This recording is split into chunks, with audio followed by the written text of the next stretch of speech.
ନୂଆଖାଇ ପର୍ବ ଓଡ଼ିଆ ରଚନା ଉପକ୍ରମ ପ୍ରତ୍ୟେକ ନୂଆ ଜିନିଷ ବ୍ୟବହାର କରିବା ପୂର୍ବରୁ ଭକ୍ତିର ସହିତ ଠାକୁରଙ୍କୁ ଅର୍ପଣ କରିବା ଆମ ଭାରତୀୟ ପରମ୍ପରାର ବିଶେଷତ୍ୱ। ସେହି ଦୃଷ୍ଟିରୁ ନୂଆଖାଇ ପର୍ବର ମହତ୍ତ୍ୱ ଜଣାପଡ଼େ।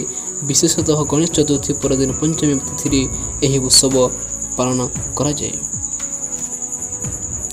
ନୂଆଖାଇ ଏକ ମିଳନର ପର୍ବ। ଏହି ଦିନ ସମସ୍ତେ ନୂଆ ପୋଷାକ ପରିଧାନ କରିଥାନ୍ତି। କ୍ଷେତ୍ରରୁ ଉତ୍ପନ୍ନ ନୂଆ ଧାନର ଚାଉଳରୁ କ୍ଷୀର କରି ଇଷ୍ଟଦେବୀଙ୍କ ପାଖରେ ଭୋଗ କରାଯାଏ। ପରିବାରର କନିଷ୍ଠମାନେ ବୟୋଜ୍ୟେଷ୍ଠଙ୍କୁ ଜୁହାର ବା ପ୍ରଣାମ କରି ଆଶୀର୍ବାଦ ଲାଭ କରନ୍ତି। ନୂଆଖାଇ ସରିବା ପରେ ସମସ୍ତେ ବିଲକୁ ଚିହା ପକ୍ଷୀ ଦେଖିବା ପାଇଁ ଯାଆନ୍ତି। ଘରଦୁଆର ବା ଭଦଭଦଲିଆର ଅନ୍ୟ ନାମ ହେଉଛି ଚିହା।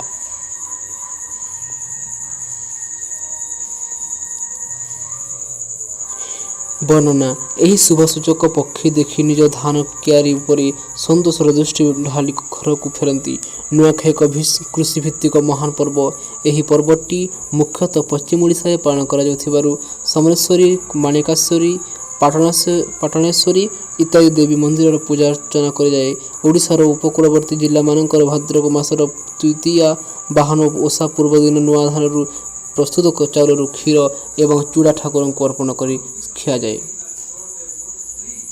ଉପସଂହାର ନୂଆଖାଇ ହେଉଛି ଏକ ମହାନ ସାମାଜିକ ପରମ୍ପରାର ପ୍ରତୀକ। ଆମ ଜୀବନକୁ ସରସ ସୁନ୍ଦର କରିବା ପାଇଁ ଏହି ପର୍ବର ଭୂମିକା ଦେଶ ଗୁରୁତ୍ୱପୂର୍ଣ୍ଣ।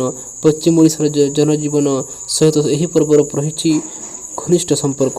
ପଶ୍ଚିମ ଓଡ଼ିଶାର ସାମାଜିକ ପରମ୍ପରା ଓ ସାଂସ୍କୃତିକ ବାର୍ତ୍ତା ବହନ କରି ଧାର୍ମିକ ବିଶ୍ୱାସର ପ୍ରତୀକ ନୂଆଖାଇ ବିପୁଳ ଉନ୍ମାଦନା ଓ ହର୍ଷ ଉଲ୍ଲାସର ପର୍ବ ହୋଇ ଆଜୀବନ ଜନମାନସରେ ରହିଛି।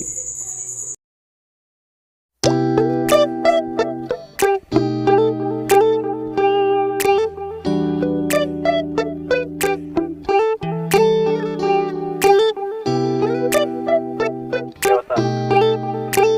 Yo, we're hosting tonight. You free?